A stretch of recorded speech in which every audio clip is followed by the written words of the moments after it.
una comidita bastante buena para que estemos compartiendo y esperando el fin de año.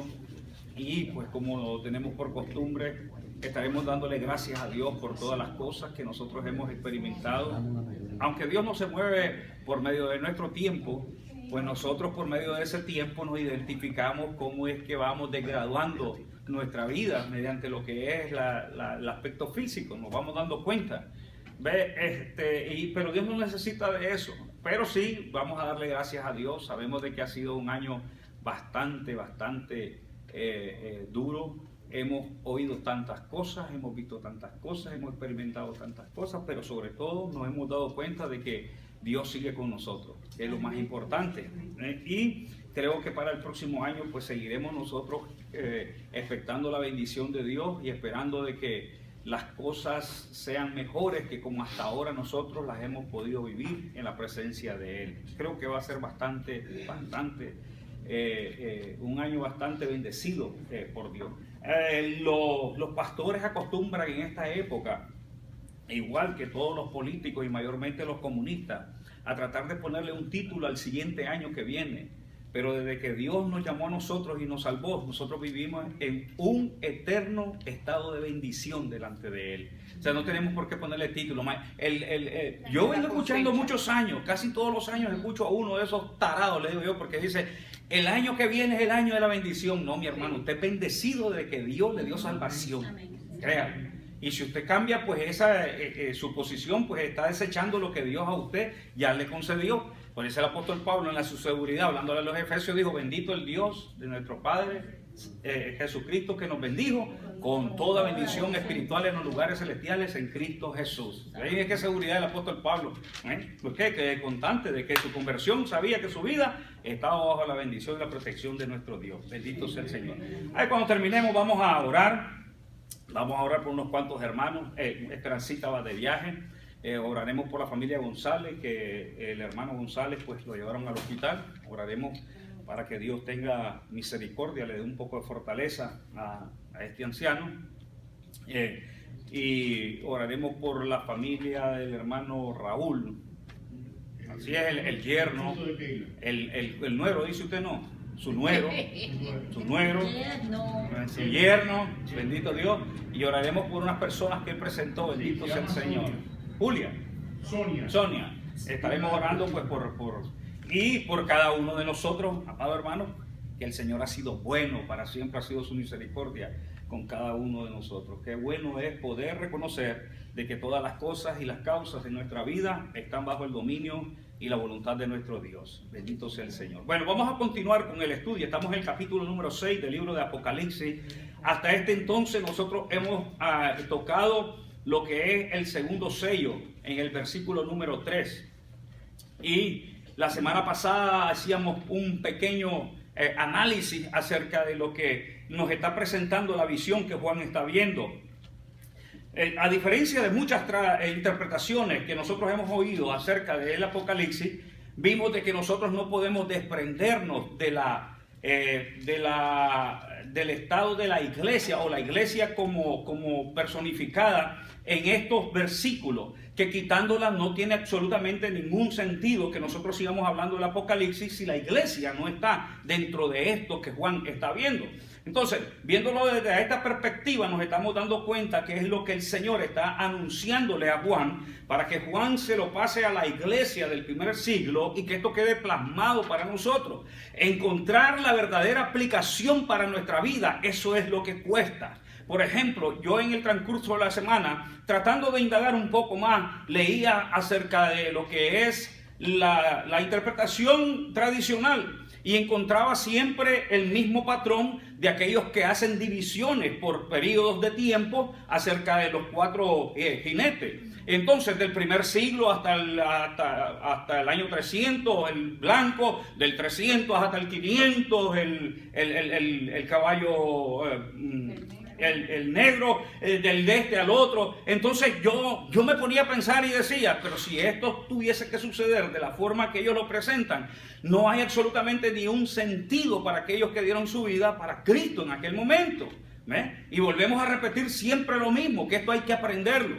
¿De qué nos sirve a nosotros recibir una buena noticia si la noticia va a tener efecto dentro de 200 años? ¿Para qué la quiere recibir? Para nada. A usted no le sirve absolutamente para nada. Nosotros decimos allá en Centroamérica un alegrón de burro, que es momentáneo.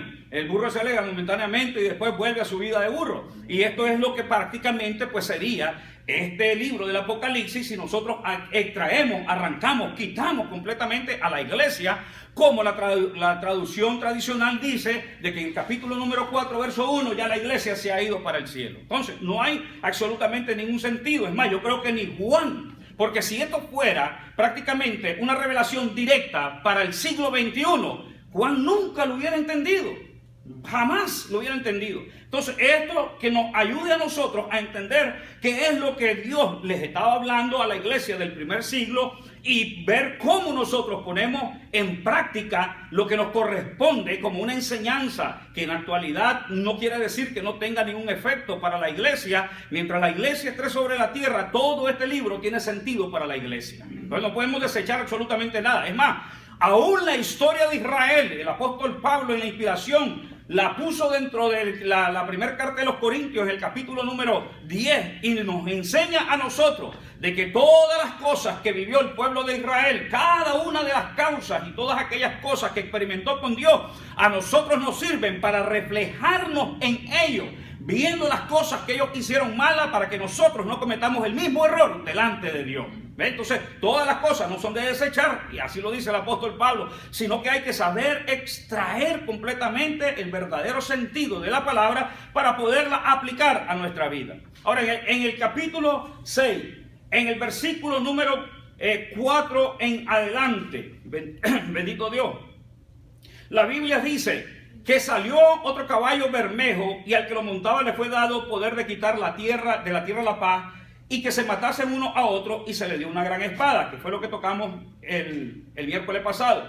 Y en el verso 5 dice: cuando abrió el tercer sello, oí al tercer ser viviente que decía: ven y mira. Y miré, y he aquí un caballo negro, y el que lo montaba tenía una balanza en la mano. Y oí otra voz en medio de los 4 seres vivientes que decía: 2 libras de trigo por un denario, 6 libras de cebada por un denario, pero no dañes el aceite ni el vino. Cuando abrió el cuarto sello, oí la voz del cuarto ser viviente que decía: ven y mira. Miré, y he aquí un caballo amarillo, y el que lo montaba tenía por nombre muerte, y el Hades le seguía, y le fue dada potestad sobre la cuarta parte de la tierra para matar con espada, con hambre, con mortandad y con las fieras de la tierra. Bendito Dios. Entonces, el tercero y el cuarto caballo que nos enseñan o nos muestran que vienen guiados por un jinete, son los sucesos posteriores de la visión que Juan está viendo o que se le está mostrando a Juan. Esto no es independiente. Como les dije al principio, cada uno de los caballos no actúan de forma independiente ni por época, por periodo, sino que esto es un conjunto de las cosas que son lo que va a suceder desde la apertura del primer sello hasta donde la visión del Apocalipsis nos lleve. Entonces, esto viene en secuencia. El primer caballo nos enseñó algo, tuvo un efecto, ocurrió algo, y el segundo caballo venía detrás de él como consecuencia de la acción del primer caballo. El tercer caballo es la secuencia de lo que es el segundo, y el cuarto, por causa de lo que es el segundo y el tercero, pues entonces se manifiestan las cosas que van a ver.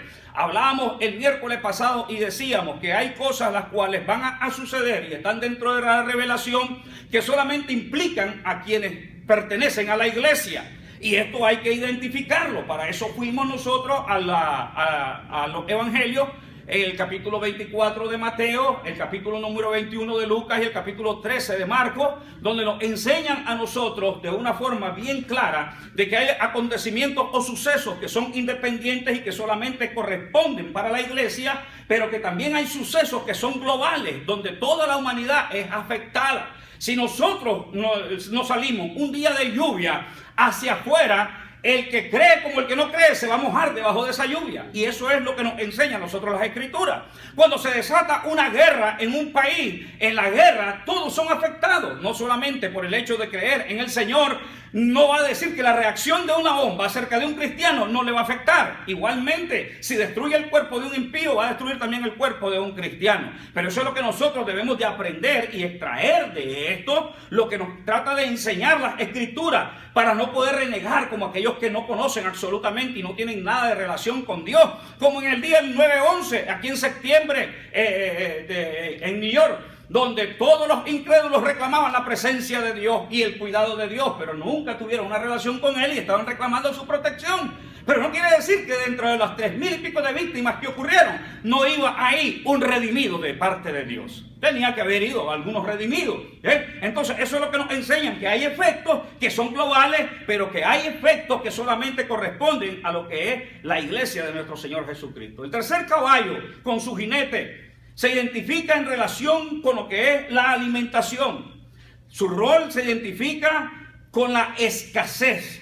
Entonces, si nosotros unimos con los anteriores 2 caballos que nosotros hemos ya estudiado, entenderemos el por qué es que nosotros hemos visto lo que hemos visto en estos 3 pasajes. Si la iglesia, al principio, como hemos estudiado, era perseguida por el Imperio Romano, y el Imperio Romano, mientras perseguía a la iglesia, era amenazado por los partos, entonces nosotros vemos de que hay consecuencias que se vienen a mezclar. O sea, sufre la iglesia y también está sufriendo el mundo de aquella actualidad. Porque mientras el imperio se empeña en hacer desaparecer a todos los cristianos, los partos se fortalecían como un ejército para poder derrocar al Imperio Romano. Hablamos la vez pasada y dimos las fechas, la cual la historia indica en dónde y cuándo desapareció y por quién el Imperio Romano, para dejar de ser imperio como se conocía al principio. Lo que nosotros conocemos de Roma en la actualidad no es ni la sombra de lo que era el Imperio Romano en aquel entonces. Hoy miramos y hablamos de Italia, vemos que su capital es Roma, que en Roma hay un gobierno dentro de otro gobierno, y a ese muchos de los creyentes le temen. Es más, tienen puestos sus ojos, sus sentidos y todo su ser sobre aquel sistema que se mueve en aquel lugar, y con mucho pánico, muchas veces hasta le infunden miedo o temor a estos creyentes inseguros que no saben ni conocen ni siquiera quién es su verdadero Dios. En la actualidad, eso que está como Roma no debe de infundirle absolutamente ningún temor al creyente, porque lo que la Biblia está describiendo como un imperio en el primer siglo era verdaderamente el dominio de todo lo que era humanidad en el mundo en su época. Entonces, eso es lo que está descrito dentro de esta palabra. Si nosotros entrelazamos, unimos cada una de estas cosas que nos está llevando la historia, nos vamos a dar cuenta que vamos a entender con mayor facilidad lo que la Biblia a nosotros nos está enseñando. Entonces, el Imperio Romano tenía una gran batalla, y esto era porque quería hacer desaparecer la iglesia. Y los partos tenían una gran batalla porque querían derrocar a lo que era el Imperio Romano con su ejército muy bien preparado. Por eso el segundo caballo, el primer caballo indica, mi amado hermano, a este jinete con un arco, y hay que describir completamente todo lo que él les está enseñando, porque a pesar de que es un simbolismo, cada una de las cosas detalladas tienen un significado en un lenguaje el cual se dio en el año primero, en el siglo primero. Entonces, esas cosas habría que escudriñarlas y descubrirlas.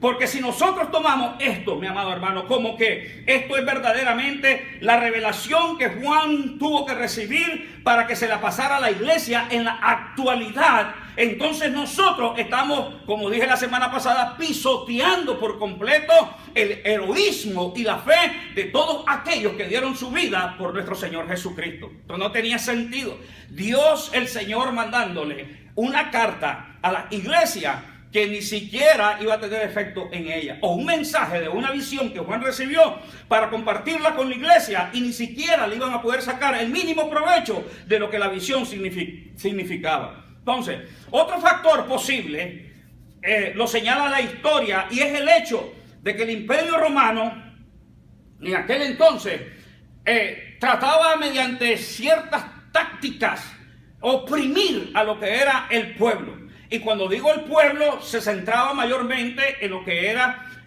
la iglesia de nuestro Señor Jesucristo.